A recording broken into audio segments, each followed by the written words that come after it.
DZBB at lahat ng Super Radio sa Luzon, Visayas at Mindanao. Live ngayong umaga. Ito ang Super Balita sa Umaga nationwide. Nag-uulat live mula sa Super Radio DZBB.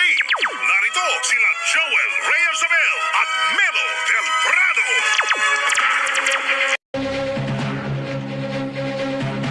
Narito ang headlines ng ating mga balita ngayong Martes, ika-29 ng Agosto taong 2017. Pangulong Rodrigo Duterte nakipagpulong sa mga magulang ni Kian Lloyd de los Santos at nangako ng hustisya. Grupo ng mga estudyante pinayuhan si Justice Secretary Vitaliano Aguirre II wag nang makisawsaw sa kaso ni Kian Lloyd de los Santos. Chief Inspector Jove Espinido tinalaga ni Pangulong Duterte sa lungsod ng Iloilo na tinaguran niyang most shabulized na lugar. Iloilo City Mayor Jed Patrick Mabilog mariing itinanggi na sangkot siya sa kalakaran ng illegal na droga. Mga kumpanya na langis muling nagpatupad ng dagdag presyo sa mga produktong petrolyo. And Transportation Office LTO, ilalabas na po yung mga driver's license na may 5 taong validity o visa. Pangulong Rodrigo Duterte kumain ng manok at balot para patunayan na ligtas na sa bird flu ang mga poultry products sa bansa. 10 miyembro ng grupong Maute na nagtangkang pumasok sa lungsod ng Marawi patay sa bakbakan. AFP Western Mindanao Command nakaalerto sa posibleng pagbuwalta ng Maute Group kasunod ng pagkamatay ni Kayamora Maute. 2 miyembro ng gabinete napapaulat na balak umanong sibakin sa pwesto ni Pangulong Rodrigo. Uy, sino kaya yan? Sino Rodrigo kaya? Duterte. Abangan. Super Balita sa Umaga Nationwide. Super Radio DZBB Bantay Bagyo. Alas 7:08 ang oras sa buong Pilipinas, isang low pressure area ang namataan na may layong 1,000 kilometro sa silangang bahagi ng lungsod ng Tuguegarao sa Cagayan. Ngunit wala pa itong direktang epekto sa bansa at ang magpapaulan sa Cagayan Valley region ay ang tinatawag na trough ng namumuong sama ng panahon. Samantala, isang bagyo naman ang namataan sa labas ng Philippine Area of Responsibility o PAR at may international name itong Sanvu. Ayon sa Pag-asa, malaki ang posibilidad na hindi ito pumasok sa teritoryo ng Pilipinas. Namataan ng bagyo na may layong 2,660 kilometro sa silangang bahagi ng dulong Hilagan, Luzon. May lakas itong 65 kilometro kada oras malapit sa gitna at may pagbugso ng hangin na 80 kilometro kada oras. Sa ngayon ay umiiral pa rin ang Intertropical Convergence Zone o ITCZ sa katimugang Luzon at Visayas. Dahil dyan ang mga rehiyon ng Cagayan Valley, Kabikulan, Silangan at Kanlurang Visayas at mga lalawigan ng Aurora at Quezon ay makararanas ng maulap na papaurin na may mahina hanggang sa katamtamang pagulan na kung minsan ay malakas na pagulan at pagbugso ng hangin. Ang Kalakang, Maynila at nalalabing bahagi ng bansa ay magkakaroon naman ng bahagyang maulap hanggang sa maulap na papaurin na maliban sa mga pulupulong mahina hanggang sa kung minsan ay malakas na pagulan, pagbugso ng hangin at pagkidlat. Super Radio DZBB Bantay Bagyo. Ito ang Super Balita sa Umaga Nationwide. Alas 7:10, personal na nakipagkita si Pangulong Rodrigo Duterte sa mga magulang na binatilyong si Kian de los Santos na napaslang ng mga pulis sa kampanya laban sa illegal na droga. Personal na tiniyak ni Duterte sa mag-asawang sina Zaldi at Lorenza de los Santos na bibigyan niya ng hustisya ang pagkamatay ng kanilang anak. Kasama sa pulong si Attorney Persida Rueda Acosta, hepe ng Public Attorney's Office, ganun din sina Justice Secretary Vitaliano Aguirre II at VACC Founding Chairman Tanti Jimenez.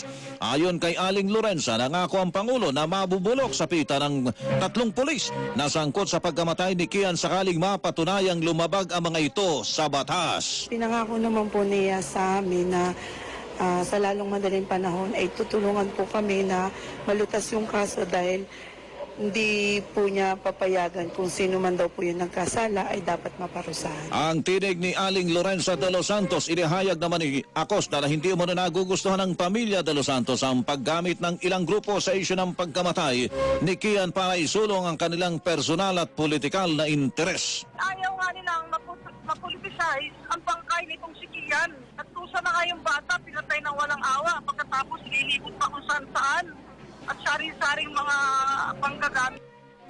Ang tinig ni Attorney Persida Rueda Acosta, hepe ng Public Attorney's Office. Huwag kang sumausaw sa kasong pagpatay kay Kian Lloyd de los Santos. Ito ang payo kay Justice Secretary Vitaliano Aguirre II ng iba't ibang grupo ng mga estudyante mula sa UP Diliman, Pamantasan ng Lungsod ng Maynila at De La Salle College Antipolo. Ayon sa mga estudyante, di makatwiran na makisali ang Department of Justice sa investigasyon kaugnay ng pagkakapatay ng 3 pulis sa Binatilyo. Anila lumalabas kasi na meron ng ginigilingan si Aguirre na tinawag nilang fake news king of Padre Faura. The fake news king of Padre Faura. Sinabi ng mga estudyante na patunay dito ang pahayag ni Aguirre na blown out of proportion o pinalaki lamang ng mga miyembro ng media ang kasong pagpatay kay Kian. Idinagdag pa ng mga estudyante na lumalabas na desperado si Aguirre na protektahan yung mga pulis na nakapatay kay Kian tulad ng ginawa noon ng DOJ nang ibaba nila sa kasong homicide ang reklamong murder na isinampalaban sa grupo ni Superintendent Marvin Marcos na nakapatay naman kay dating Albuera Leyte Mayor Rolando Espinosa Sr. Muli na namang binakbakan ni Pangulong Rodrigo Duterte si United Nations Special Rapporteur Agnes Callamar. Sa tweet kasi ni Callamar ay muling niyang binatikos ang kampanya laban sa illegal na droga ng Administrasyong Duterte at tinawag pa niyang murder o tahasang pagpatay ang ginawa kay Kian Lloyd de los Santos ng mga pulis. Ayon sa Pangulo, hindi dapat tinatakot ni Callamar ang pamahalaan lalo't hindi raw nito alam kung ano ang nangyayari sa Pilipinas. Taga saan ba yung buwang na yan? Umuwi siya doon. Panghuli niyan, who is ito? Mangyayari yan. Sa lugar niya, nangyayari. Gago ka pala. Kaya ka pinapuputok-putok doon araw-araw. Sa kanila, Dami they yung can tut mo. detain the person Dami yung tut mo, almost pare. indefinitely. Yan. Under the French law. And the French law it says, you are guilty and you have to prove your innocence. Ang tinig ni Pangulong Rodrigo Duterte. Samantala, isang grupo nag-iikot sa mga komunidad sa lungsod ng Manila bilang kampanya kontra extrajudicial killings. Carlo Mateo Caloy. Umarangkada na ang mga pesta ng isang grupo at iba pang mga nagsusulong ng karapatang pantao bilang bahagi ng pagpapaigting ng kampanya sa mga komunidad dito nga sa lungsod ng Maynila kontra sa extrajudicial killings o sa mga nagaganap na pagpatay.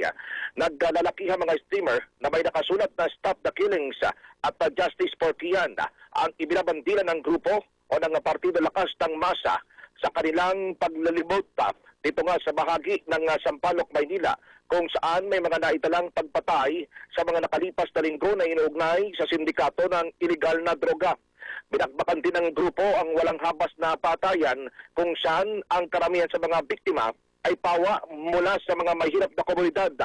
Sinabayan pa ng pananalangin at pagtirik ng kandila sa mga crime scene o sa mga lugar kung saan mismo napatay ang mga walang kalaban-labang biktima ng mga sospek na kadalasan ay nakasuot ng helmet o bonnet at lula ng motorsiklo na pawang walang mga plate number.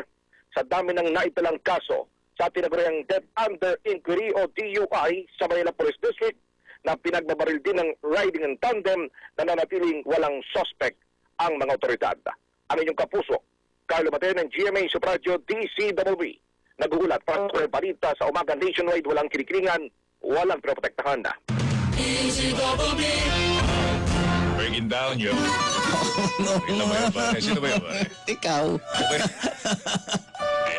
Ayan. Niya ka pa. Naka-juice, oh. Brown coffee!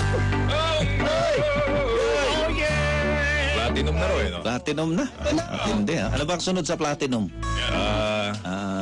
Double platinum. Double Ayun, platinum.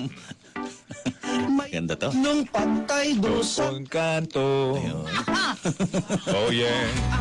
Oh, yeah. sila ay nanlaban Kasi may bago ng misyon si Chief Inspector Jovi Espinido na siyang ngayong hepe ng Osamis City Police. Sa talumpati po ni Pangulo Rodrigo Duterte sa pagdita sa araw po ng mga bayani, sinabi niya na itatalaga niya si Espinido doon sa lungsod ng Iloilo na minsan na niyang ginaguri ang most shabolized na lugar sa bansa. I hate to see dead policemen and soldiers performing the duty. baka may sisi. Do you hear me? Your next assignment is Iloilo. Naloko na. Loloko-loko natin nung araw, di ba? Hiningi Sabi niya. natin, hindi nga. Ang pagkatapos na nangyari sa Osamis, Ay, ilipat siya. binibiro-biro natin, ilipat nyo sa, doon naman sa Marami. susunod na assignment, Iloilo. Marami kasing mga... Seryoso ni Presidente. maraming nagte-text dito noon. Pwede ba sa amin lugar na yan? Marami na nagre-request kay Oo. Espinido, no? Pero pinili ni Presidente na siya ipadala sa Iloilo. Mayor, ano ka ba magdasal?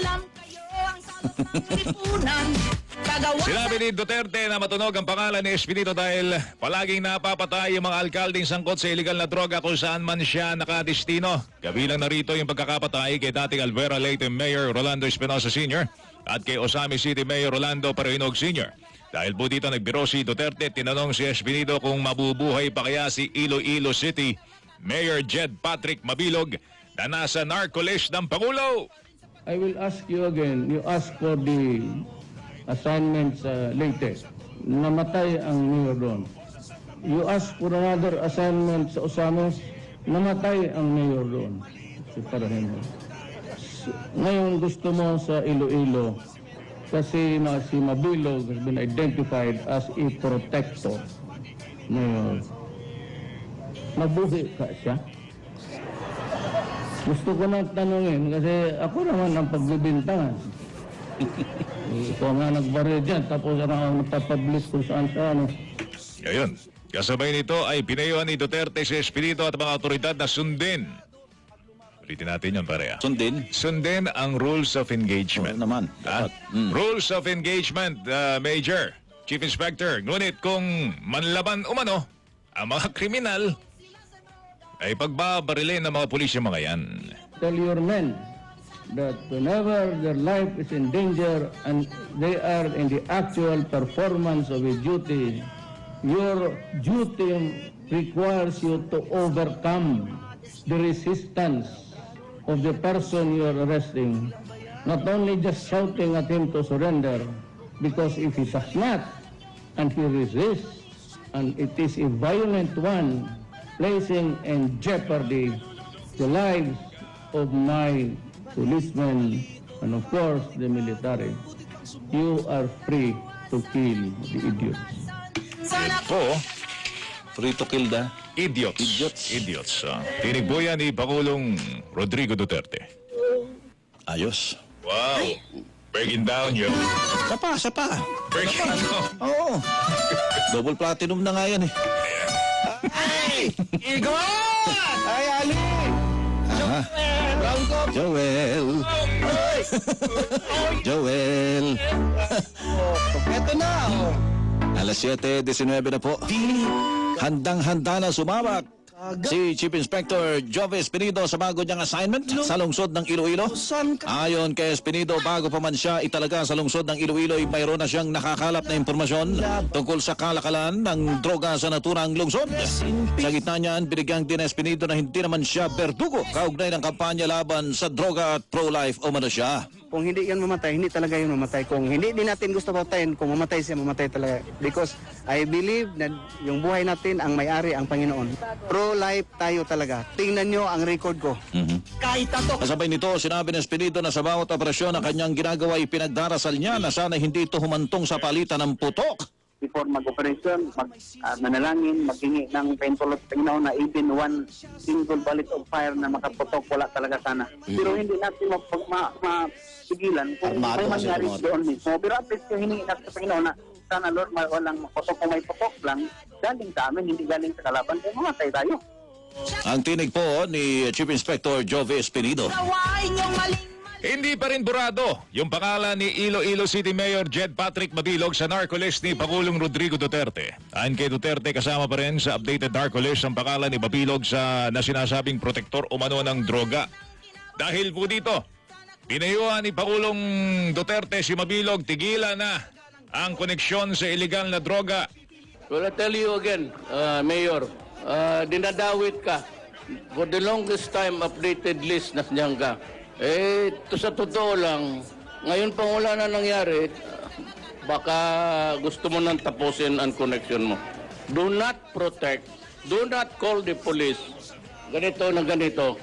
Do not just mess up with the... Kasi pagka nandyan, drug lord ka rin eh. Dinagdag pa ng Pangulo na kasama rin sa narcolist ang ilang pang lokal na opisyal at mga hukom na dapat ay magbitiw na lamang anya sa pwesto at maging drug lord na lang. Bakit ka na nag-protector? O the mayors? Kayo mga judges? Kayong mga prosecutors? Alam ko man, hindi lahat. Karamihan, wala. Yung mga corrupt. Kaya hindi kayo kontento sa sweldo ninyo. Umalis kayo, mag-drug lord na lang kayo. Bilyon yan. Pero ang kapalit yan, kamatayan mo. Bubulahan pa tayo dito. Yan, no? Tinig po ni Pangulong Rodrigo Duterte. Samantala, todo tanggi naman si Iloilo Mayor Jed Patrick Mabilog na sangkot naman siya sa illegal na droga. Ayon sa alkalde, wala siyang sinumang pinoprotektahan na personalidad na may kinalaman sa kalakalan ng illegal na droga. Sa katunayan ay suportado nga niya ang pinaigting na kampanya laban sa droga ng Administrasyong Duterte. I'm an urban planner and I'm not familiar with special and peace and order ever since when I became mayor. So baka kung meron mga pagkukulang, so ako po ay humihingi po ng pamanhin. Ngunit hindi talaga ako, I've never been involved, I've never even been friends with them. No? It is just unfortunate po na ganito ang nangyari. Nadawit po yung pangalan ko. Naglabas pa nga raw ang lokal na pamahalaan ng pabuya sa sino mong makapagtuturo sa mga malalaking personalidad na sangkot sa illegal na droga. Sa mga malalaki naman na mga personalities, basta sa lungsod ng Iloilo po ay nagbigay naman kami ng pataw reward sa kanilang head para po na mahuli sila.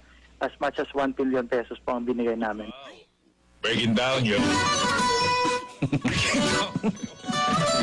Ay! Sa gitna nito ay nilinaw ni Mabilog na hindi siya nasisindak sa pagtatalaga. Kay Chief Inspector Joey Espinido sa lungsod ng Iloilo. This could be an opportunity for us because, you know, Iloilo City is in the province. Kahit anong mga interventions, mga programs na ginagawa namin, hindi naman napipick up sa national news. This could be again a good venue for us. Ang tinig ni Iloilo City Mayor Jed Patrick Mabilog. Posible o manong pakunahan na ng Philippine Drug Enforcement Agency, PDEA, ang kampanya laban sa illegal na droga ayon kay Pangulong Rodrigo Duterte. Pinag-iisipan na po niyang ipagawa, gawing tinatawag na lead agency ang PDEA sa kampanya kontra droga at alisin na ito sa kamay ng pambansang pulisya. Kanya masusi niya itong pinag-iisipan sa gitna ng mga aligasyon na ilang pulis ang sangkot sa pang-aabuso naman sa gitna ng kampanya laban sa droga, tulad na lamang ng pagkakapatay kay Kian Lloyd de los Santos. Kasabay nito sinabi ni Duterte na natukoy na ng PNP ang mga abusadong pulis sa sangkot sa iba't ibang krimen at sa mga susunod na panahon, tiyakan niyang matatanggal na ang mga yan sa serbisyo. Kayo'y nakikinig sa Super Balita sa Umaga Nationwide. Mga kapuso, kung gusto niyo makamura o sa dekalidad na gamot, abay, wag mo maihiyang magtanong. May right med ba nito? May right Med ba nito? Handog ng right med ay dekalidad na gamot na presyong abot kaya po ninyo. Nagpas sa kalahati ang presyo ng branded pare na makakaltas o mababawas o matitipid na gamot na kaya kami ho, si Melo, ako, si Mike, si Igan, Antoy. si Jesus Mario Joseph, talaga naman right med po ang gamit ho namin eh. Laging tandaan, bata man o matanda, sundin ang reseta ho ng doktor para sa paggamit ng right med na gamot. Inumin ito at nararapat doon sa nararapat na oras upang hindi lalong lumala ang inyong sakit. Basta tatandaan po ninyo, pag punta ho sa butika, tanungin po sa pharmacist, may right med ba nito? Pinapaalala po namin sa inyo dahil gusto ho ng right med. Iisa lang ang gusto ng right med, gumaling ho tayong lahat para maging productive citizens of the country, ang mga Pilipino. Ang right med ay mabibili sa Mercury Drug at sa iba pang mga butika sa buong Pilipinas. If symptoms persist, consult your doctor. Walang kinikilingan, walang pinoprotektahan, serbisyong totoo lamang, walang iwanan.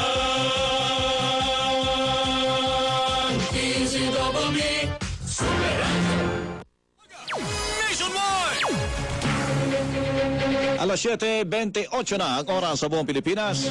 Nagpatupad ng dagdag presyo sa mga produktong petrolyo mga kumpanya ng langis. Dinagdagan ng Pilipinas, Shell, Petron, Phoenix, Eastern Petroleum, Unioil, Flying V at PTT Philippines ng 35 sentimos ang presyo ng kada litro ng kanilang gasolina. 20 sentimos naman ang tinaas sa presyo ng bawat litro ng diesel. Nagpatupad din ng Shell at Petron ng 20 sentimos na dagdag presyo sa kada litro ng kerosene. Mas mahaba na po ang bisa ng lisensya sa pagmamaneho o driver's license. Nakuha mo na ba yung card mo? Wala pa? Wala pa rin no? Oo, pati plaka Pwede wala nang pa. kunin yung card siguro, no? Ngayong araw na ito ay sisimula na ng Land Transportation Office, LTO, yung pamamahagi po ng mga bagong driver's license na may visa na 5 taon. Mula ho sa 3 taon. Dati 3, ngayon po'y ginawa na hong 5. Ngunit nilinaw ni LTO Executive Director Romeo Vera Cruz na dito lamang muna sa National Capital Region NCR unang ipapatupad ang mas pinahabang validity ng lisensya sa mga aplikante. Partikular na yung mga nag-apply ng lisensya mula noong Oktubre ng nakalipas na taon hanggang nitong nakalipas na linggo. Wala ng bird flu. Tiniyak ito mismo ni Pangulong Rodrigo Duterte matapos makaranas ng bird flu ang bayan ng San Luis sa Pampanga at mga bayan ng Jaén at San Isidro sa lalawigan ng Nueva Ecija. Kahapon ay nagtungo sa Pampanga si Duterte at tiniyak niya na ligtas kainin ang mga manok at iba pang poultry product mula sa Pampanga at Nueva Ecija. Kumain pa nga ang Pangulo ng balot, adobong itik at pritong manok. Kasama ni Duterte sina Pampanga Representative Gloria Macapagal Arroyo, Agriculture Secretary Manny Piñol at mga lokal na opisyal. I came here just to eat the chicken and the eggs and the balots to assure the public na hindi ho delikado, tapos na. Sa gitna nito ay humingi ng pawanin ng Pangulo sa mga poultry farmer na naapektuhan sa culling operation dulot ng bird flu outbreak. Kasabay niyan ay personal na iniabot ng Pangulo ang tulong pinansyal sa mga naapektuhang poultry farmers sa Pampanga. Alam ko na maybe there's a shortfall in the assistance. Let us find out magkano yan, and maybe we can add more. But yung kaya lang, tanungin ko si Andrea sa Pagcor kung meron ba siya. Yan lang makaya natin, kaagad-agad. So I will raise the money kasi alam ko marami rin nagreklamo sa kakulangan. Hindi naman sabihin na lugi, pero maybe the assistance should be bigger than usual. Ang tinig ni Pangulong Rodrigo Duterte. Balak ng isang senador na maghain rin ang panukalang batas kaugnay po ng 4-day work week o 4 na araw na trabaho sa loob po ng isang linggo. Yan ay matapos makapasa sa Kamara de Representantes yung compressed work week bill. Ayon kay Senador Joel Villanueva, pabor siya sa panukalang 4 na araw na trabaho kada linggo imbis na 5 araw. Makatutulong anya ito sa problema sa traffic at mas magkakaroon ng pagkakataon yung mga manggagawa na makasama ang kanilang mga mahal sa buhay dahil sa 3 araw na day off. I think it's a positive development for our workers because it will not only help in our traffic woes but also promote work-life balance. Dinig po ni Senador Joel Villanueva, sinabi naman ng Associated Labor Unions, TUC, pinabukas sila sa 4-day work week, ngunit dapat voluntaryo lamang ito. Well, kung pipilitin kasi yan ng mga employer, magkakaproblema tayo. Madidemoralize yung mga manggagawa, hindi sila magiging productive. Ay mga kapuso, tinig po ni Alan Tanhusay, tagapagsalita ng Associated Labor Unions, Trade Union Congress of the Philippines, mga kapuso. Samantala, panukalang batas para sa 4-day work week gaya po ng inaaprobahan sa Kamara, isusulong nga sa Senado ni Senador Joel Villanueva. Alamin natin ang balitang yan mula kay Nympha Ravelo. Names go! Isusunod na nga sa Senado ang pagsasabatas ng 4-day work week o 4 na araw lamang na trabaho sa loob ng 1 linggo. Ayon kay Senator Joel Villanueva na chairman ng Senate Committee on Labor, iyahain niya ngayong araw ang panukalang batas na magiging counterpart ng inaprubahan ng Kamara sa third reading na 4-day work week bill. Ayon sa Senador, makabubuti ang 4-day work week para sa mga manggagawa. Bawas gastos sa mga manggagawa na araw-araw na bumibiyahe patungo sa trabaho. Makakabawas din sa traffic at pagbibigay sa mga manggagawa ng dagdag na araw para makasama ang pamilya. Magiging praktikal din umano para sa mga kumpanya na maaari ring mabawasan ng gastos sa opisina o mga pabrika. Tiniyak naman na babalansihin ang isusulong na panukalang batas dahil hindi sa lahat ng uri ng trabaho ay angkop at praktikal ang 4-day work week. Sinuportahan din ito ni Senator Sherwin Gatchalian na miyembro ng Labor Committee. Tinukoy niya na ang mga ordinaryong manggagawa ay nakikipagpuno sa hanggang 4 na oras na pagkukommute kada araw. Yan daw ay nangangahulugan ng 20 oras sa loob ng 1 linggo na commuting time na sayang para masisave pa daw sana ito para sa pamilya at para na rin sa manggagawa. Ang inyong kapuso, Nympha Ravelo. Nag-uulat sa Super Balita sa Umaga Nationwide. Walang kinikilingan, walang pinoprotektahan. Alas 7:34 na po ang oras sa buong Pilipinas. Dead ball ang 10 miyembro ng grupong Maute na nagtatangkang pumasok sa main battleground sa lungsod ng Marawi. Ayon kay Captain John Petinglay, tagapagsalita ng Joint Task Force Marawi, sakay ng 2 demotor na bangka ang mga terorista sa Lanao Lake bandang alas 2:30 na madaling araw kahapon. Nagtatangka umuno ang mga ito na rumesbak ngunit natsyempohan sila ng mga tropa ng pamahalaan kaya nagkapalitan ng putok na umabot ng 3 oras. Sinabi ni Petinglay na nasawi sa naturang bakbakan ng 10 miyembro ng Maute at na-recover din ng mga sundalo ang isang M16 Armalite rifle, ganun din ang demotor na bangka ng mga terorista. Naka-alerto na ngayon ang mga tauhan ng AFP Western Mindanao Command. Ayon kay Lieutenant General Carlito Galvez, Commanding General ng AFP West Mincom, posible kasi maglunsad ang pag-atake ang Maute Group kasunod po ng pagpapanaw ni Kayamora Maute na siyang ama nila Omar at Abdullah Maute. Sinabi pa ni Galvez na batay po sa nakalap nila impormasyon ay nasa main battle area pa rin ang teroristang pinuno ng grupong yan na si Isnilon Habilon. Inaalam pa rin anya ng militar kung totoo ang balita na napatay na ang magkapatid na Abdullah at Omar Maute.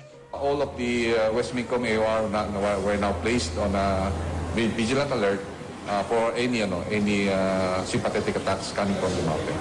There are reports na si Abdullah is wala na.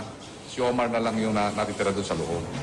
Yesterday, we are still validating kasi meron kaming nahiringan na may namatay na Omar sa loob. Tinig po ni Lieutenant General Carlito Galvez, Commanding General ng AFP Western Mindanao Command. Samantala mga kapuso, Davao City PNP naka-alerto sa posibleng pag-atake ng Maute makaraang mamatay. Ito pong si Kayamora Maute. Alamin natin ang balitang yan mula kay Arnel Cortez ng RJMA Davao. Arnel, hello! Super Radio! Arnel? Yes, magandang umaga, Sir Joel. Naka-alerto nga ngayon ang Davao City Police Office sa posibleng retaliation ng mga miyembro ng grupong Maute matapos sumakabilang buhay ang Maute Patriarch na si Kayamora Maute nitong linggo. Sa panayam ng Super Radio Davao kay Police Senior Superintendent Alexander Tagom, ang hepe ng Davao City Police Office, sinabi nito na hindi nila tutulog-tulugan ang posibleng pag-atake lalo pat noong Hunyo 6 nitong taon ay una nang nahuli sa isang checkpoint dito sa lungsod ang amang Maute kasama ng iba pang kasamahan nito upang umano'y magpagamot dito sa pagamutan sa Davao. Dagdag pa nito matatandaang mag-iisang taon na rin ang tinaguriang Rojas Night Market bombing na ikinamatay ng 15 katao at ikanasugat naman ng 69 na katao nitong nakaraang taon na umano'y kagagawan rin ng mga Maute. Una nito, nagpaabot rin ng pakiramay si Davao City Mayor Inday Sara Duterte Carpio sa pamilyang Maute sa pagkamatay ng kanilang ama. Ayon sa opisyal, kahit na marami pang kasalanan sa batas ang kanilang lahi, ay masakit pa rin mawalan ng kaanak. Dagdag pa nito, pina-alerto rin ni Mayor Inday ang pulisya sa posibleng retaliation. Ako si Arnel Cortez, live mula sa Super Radio Davao, nag-uulat sa Super Balita sa Umaga, Nationwide. Samantala, Armed Forces Chief of Staff Eduardo Año naniniwalang hindi masusundan ang karahasan ng pagkamatay ng ama ng magkapatid na Maute. Rod Vega, Rod, hello. Inaasahan ng Armed Forces of the Philippines na demoralisado ngayon at mababa moral ng grupong Maute matapos na rin mamatay sa loob ng bilangguan dito sa Metro Manila ang ama ng founder ng Maute Terrorist Group. Pero sa kabilang ito, naniniwala sa AFP Chief of Staff General Eduardo Año na hindi nagagawa ng mas maraspang hakbang ang nasabing grupo dahil naman patuloy na rin ang pagkabawas sa kanilang bilang. Gate pa ni Año, hindi na rin siya naniniwala na kakalat pa sa ibang lugar ang panggugulo na nasabing terrorist group, pero kaya naman tiyak na handa ang AFP na hadlangan ito. Matatandaan na noong linggo ng hapon ay namatay itong si Kayamora Maute, ang ama nitong sina Abdullah at Omar Maute sa isang bilangguan o sa bilangguan pinapatakbo ng Bureau of Jail Management and Pathology. Si Kayamora ay nadakip noong July 6 at inilipat naman dito sa Metro Manila noong Hunyo o nadakip ng June 6 at inilipat sa Metro Manila noong June 8. Ang inyong kapuso, Rod Vega ng GMA, nag-uulat para Super Balita sa Umaga Nationwide. Walang kinikilingan, walang pinoprotektahan. Yung mga kabataan mula sa lungsod ng Marawi nakasama sa isang educational tour sa Metro Manila. Ayon sa Joint Task Force Marawi, si Alan Gato sa detalye ng balitang yan. Lango. Para pansamantalang malimutan ng ilang kabataan sa Marawi City ang epekto ng giyera, binigyan ng pagkakataon ng Joint Task Force Marawi ang 35 kabataan na makasama sa isang educational tour sa Metro Manila. Ayon sa JTF Marawi, nagsimula kahapon ang educational tour at magtatagal hanggang September 1 o 5 araw na educational tour. Kabilang sa layunin ng educational tour ay ang pagkakaroon ng social at cultural values para sa peace building at pagkakaroon ng exposure sa mga mapapayapang lugar. Isang paraan din nila ang educational tour upang masuportahan ang psychosocial intervention para sa mga kabataang naipit sa gera sa Marawi City. Nasa edad 7 hanggang 13 taon ang edad ng mga kabataan na kalahok sa educational tour. Isa rin nila sa objective ng educational tour na mailayo sa recruitment na ginagawa ng mga miyembro ng Maute ISIS group sa mga kabataan para gawing mga child warrior. Matatandaan na isang nanay ang nagsalita na kamukha ng kanyang anak na dinukot noon 7 taon na nakakalipas ang larawan ng isang child warrior na inilabas ng mga miyembro ng Maute ISIS group. Sa larawang kumalat sa social media, makikita ang bata na kamukha ng anak ni Rauhanisa Abdul Jabbar na si Ramram na dinukot noong 3 taon pa lang ito, pero ngayon armado na ng high-powered firearms at lumalaban sa panig ng Maute ISIS group. Anyo kapusan ng gatos ng GMA sa Paradyo DCWB, walang kinikilingan, walang pinoprotektahan. Kayo'y nakikinig sa Super Balita sa Umaga Nationwide. Di ba pinapanukala yung 4-day work week paring Melo, di ba? Tama, oo. Marami tayong nakikita at nababasa mga sentimiento sa social media, mga kapuso, na talagang ang hirap daw magtrabaho dahil sa biyahe pa lang Traffic, tapos alam mo yun, hindi ka nagkakanahan pumasok dahil wow, talaga namang aantok-antok ka dahil sa sobrang haba ng biyahe papuntang Kasi nga gusto mo makaiwas sa traffic, maaga ka alis ng bahay. Maaga ka. Oo. 4-day work week. Pagka may copy ko, mga kapuso, asan ba yan? Pagka may copy ko, pagka may 7-day work week. Tanggal ang antok mo. Iba to, pare. Yan. Matindi. Ayan, Saan ba? Ayan, Tuturo mo, mate. Nakita na Ayan, Tingnan mo, 4-day work week na to, The best. The best ito, mga kapuso, sa 4-day work week, sa 5-day work week, sa 6 days work week. Kahit ano pa yan? Gusto mo, 7 days pa Pati linggo. Copy ko, mga kapuso. All in, 3-in-1. 3-in-1, astig na kape yan. Astig na kape. Black, 3-in-1. Mas matindi ho ito. Aroma pa lang, gising ka na. Tapos, iinumin mo pa. Wow! Inga. Ano yung pinapakita mo? Ay, copy ko rin yun. Display mo. Hindi pwedeng... Wow naman. Nakakaganda rin ng boses yan. Boom! Tarat. Nakakaganda rin ng boses yan, pre. Boom! Gising, pare. Gising. Mga kapuso, Black 3-in-1. Copy ko. Astig na kape. Talagang bubuhayin po nito. Gigisingin po nito ang tapang ng Pilipino. 25% more. Try it. Astig na kape. Ayun na mismo ang maghusga, mga kapuso. Copy ko, Black 3-in-1.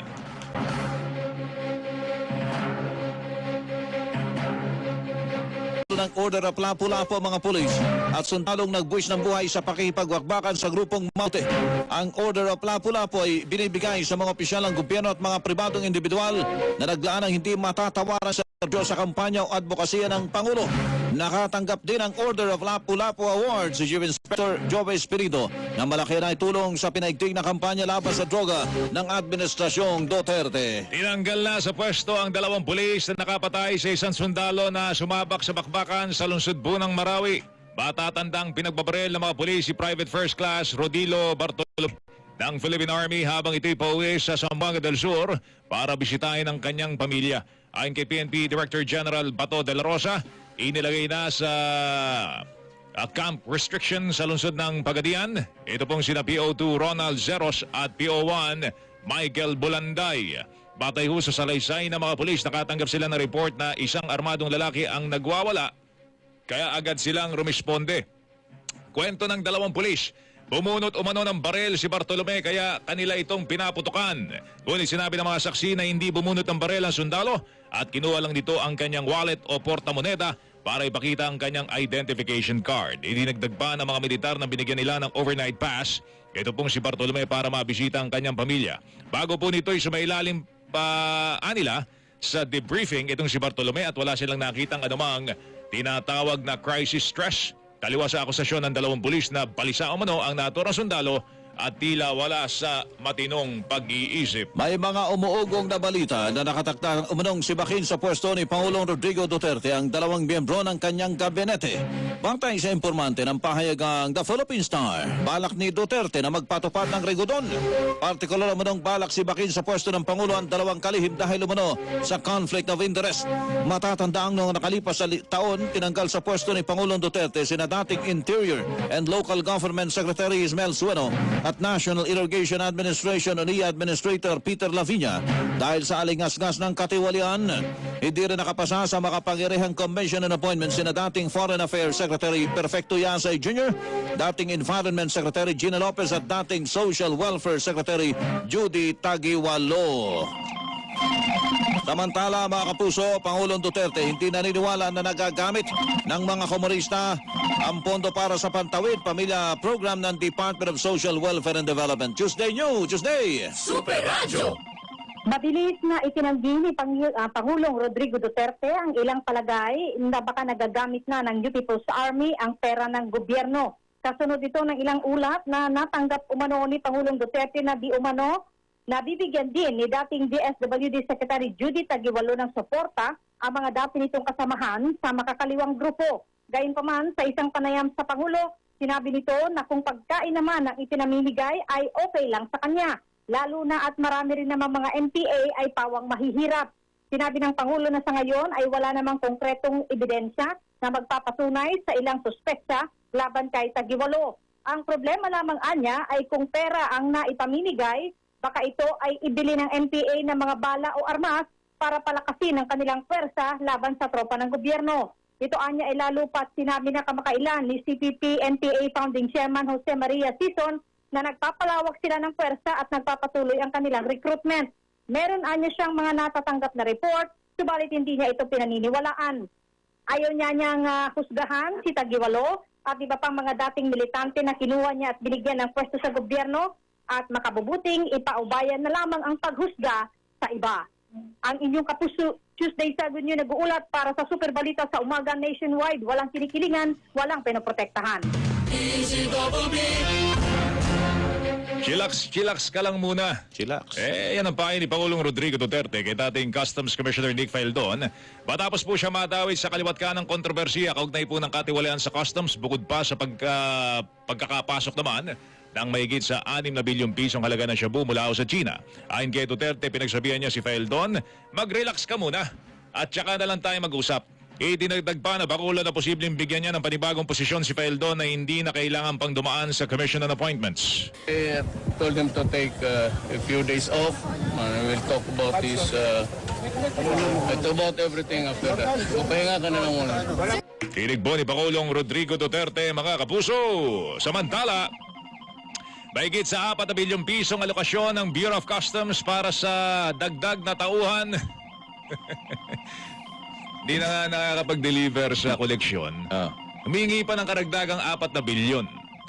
Para sa dagdag na tauhan. Dagdag na tauhan daw, na tauhan na magiging korap din. Pinatatapyas po ng isang kongresista po yan. Alamin natin yung balitang yan mula kay Rowena Salvacion. Weng, pasok! Hinihiling ni Buhay Representative at Senior Deputy Minority Leader Lito Atienza sa Kamara na huwag ibigay ang 4.2 billion pesos na inihihirit ng Bureau of Customs para itusto sa pagkuha ng mga bagong empleyado sa 2018. Target kasi na BOC na punuan ng 3,000 bakanteng posisyon sa ahensya sa susunod na taon. Pero para kay Atienza, pag-aksaya lamang ito ng pondo dahil baliwala ang dagdag na tauhan kung hindi muna malilinis ang katiwalian sa bawat sulok ng BOC.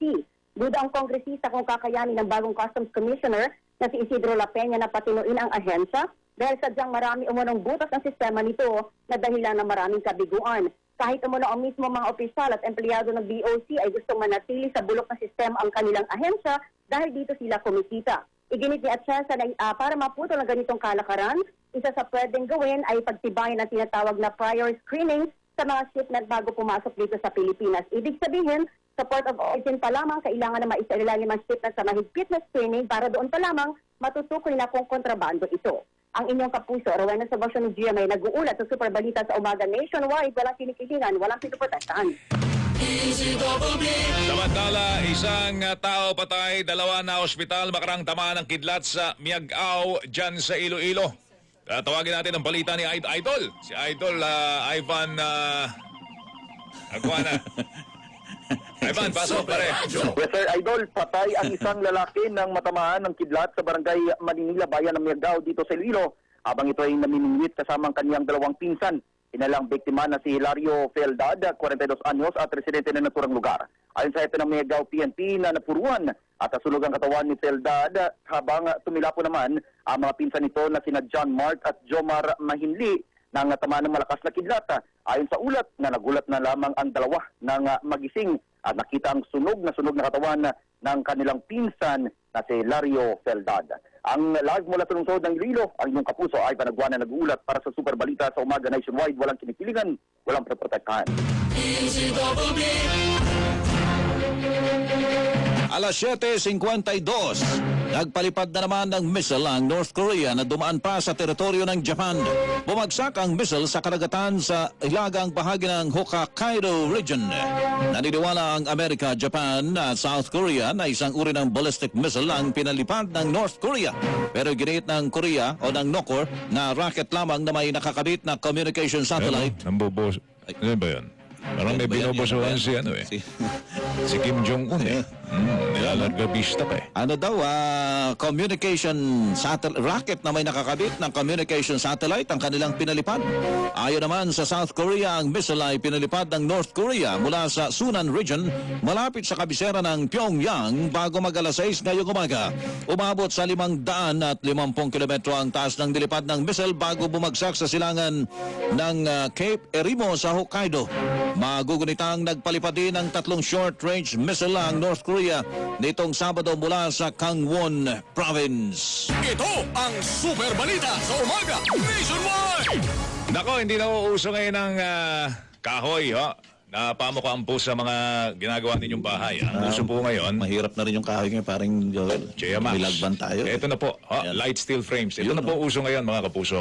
Dito nyo, ito, i-set up nyo po doon sa inyo pong ceiling, sa inyong kisame.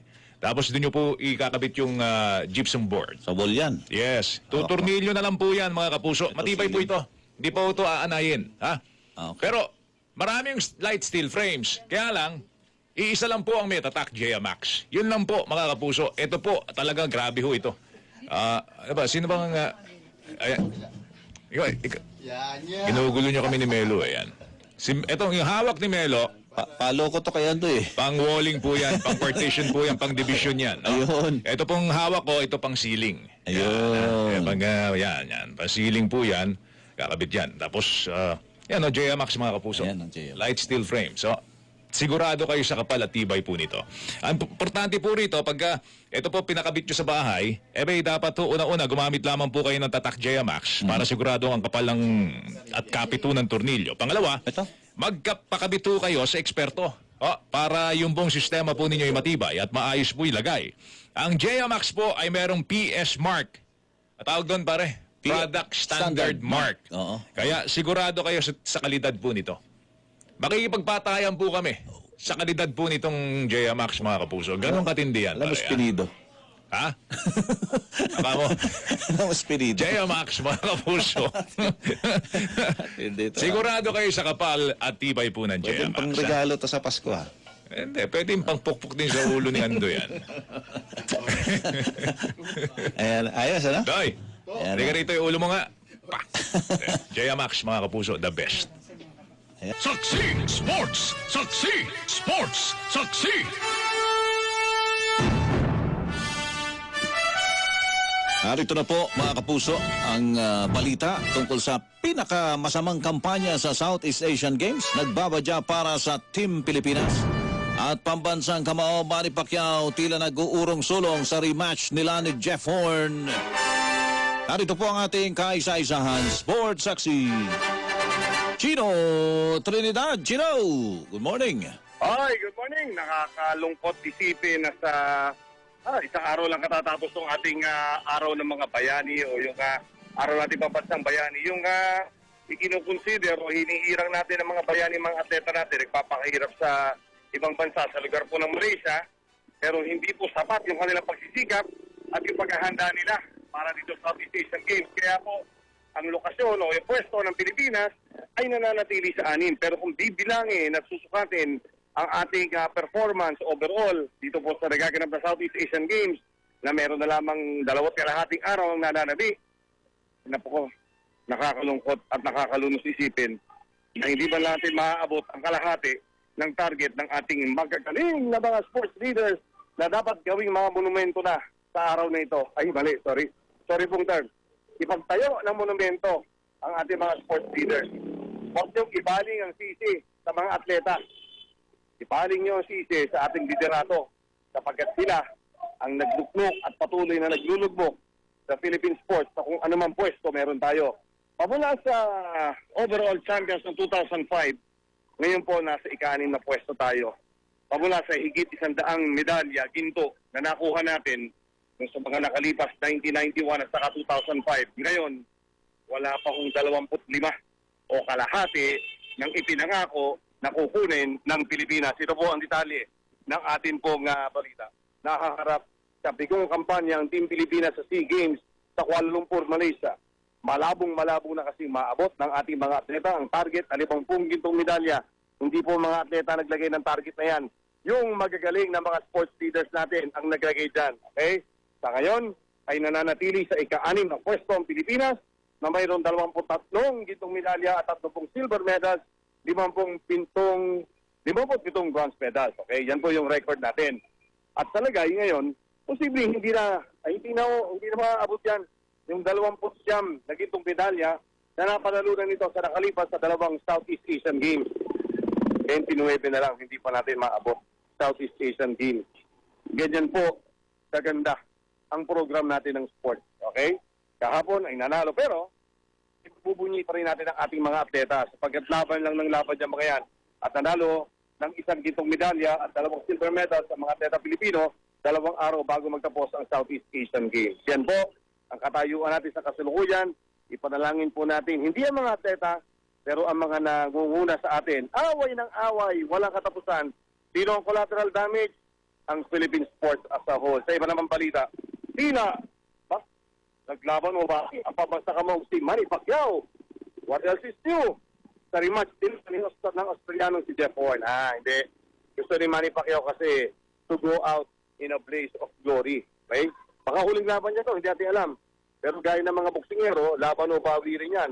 Retire and retire. Retire and retire. Yan po ang ginagawa ng karamihan sa ating mga atleta. Katulad din po yung Mayweather Jr. Kaya nga naman eh. Noong pong nakaraang linggo, kinumpirma ng kampo ni Horn at sa Top Rank Promotions, nasok na. Pasok na. Ang muli pagtutuos si Horn at si Pacman sa ika-12 ng Nobyembre sa Brisbane, Australia. Ngunit kahapon ay napaulat na nagdadalawang is na umano si Pacman sa rematch. Yan. Inis naman at nandalaki ang mga butas ng ilong ng promoter ni Horn na si Dean Lonergan. Tapos siyang mabalitaan na nag-uurong-tulong si Pacquiao. Sinabi ni Lonergan na kung hindi magdedesisyon si Pacquiao, ay handa si Horn na makipaglaban sa iba ng boksingero. Hindi ka man ipapaaro ng Top Rank Promotions na plano niyang pumunta sa Pilipinas para kausapin si Pacquiao tungkol sa plano nito. Napaulat kasi na nais-pack man ng yung kanya pong laban. Yung dagdag ng panahon, hindi po November, ngunit Disyembre ang gusto niyang rematch siya kapag handa.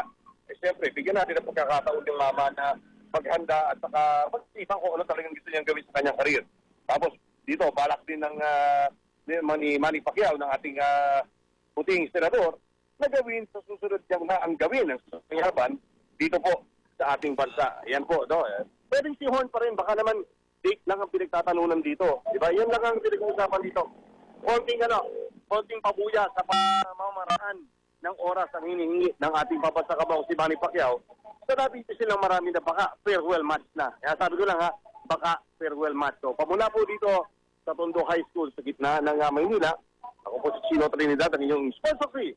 Walang kinikiligan, walang pinoprotektahan. Sports Saksi! Total, Marimelo, usong-uso naman yung mga crossover ngayon, di ba? Si McGregor nag-crossover sa boxing, nilabanan si Mayweather. Baka pwedeng si LeBron James naman, mag-crossover sa MMA, labanan si McGregor. Ganun, ano? Ano tingin mo? Pwede yun. Pwede yun, no? Sarap magulpi yan, eh. Ikaw nga, nag-crossover ka na sa recording. Recording naman, bro. And then, nakisali lang ako doon sa dalawa.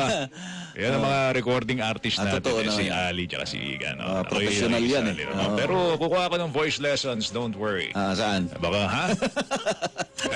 baka ito na yung launch ng ating singing career. Iba yung natural. Oo naman. Iba yung natural. Yung boses ko, pare. Katuwa lang naman. Hindi naman for commercial purpose yun. Of course. Mamaya, patutugtugin natin ulit yung Espinidong. Naman. Siyempre, balikan po natin ang headlines ng ating mga balita.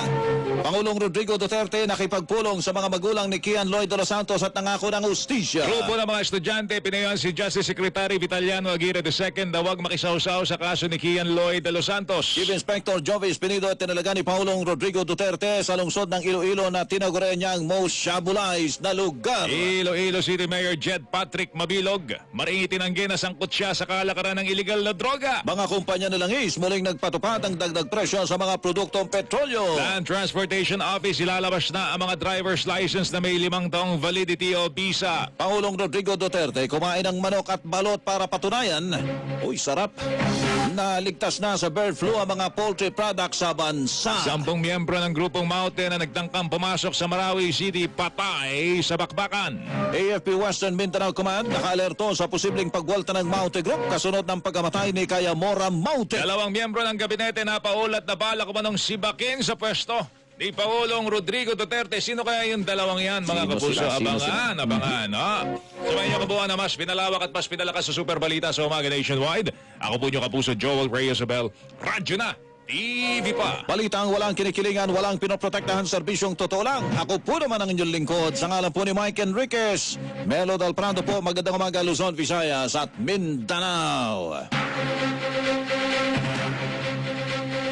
Super Balita sa umaga, nationwide, mula sa pinaka-pinagkakatiwalaang network sa buong Pilipinas, ang GMA. Mabuhay ang Pilipinas! Oras. 6 na minuto na po makalipas ang alas 8 ng umaga.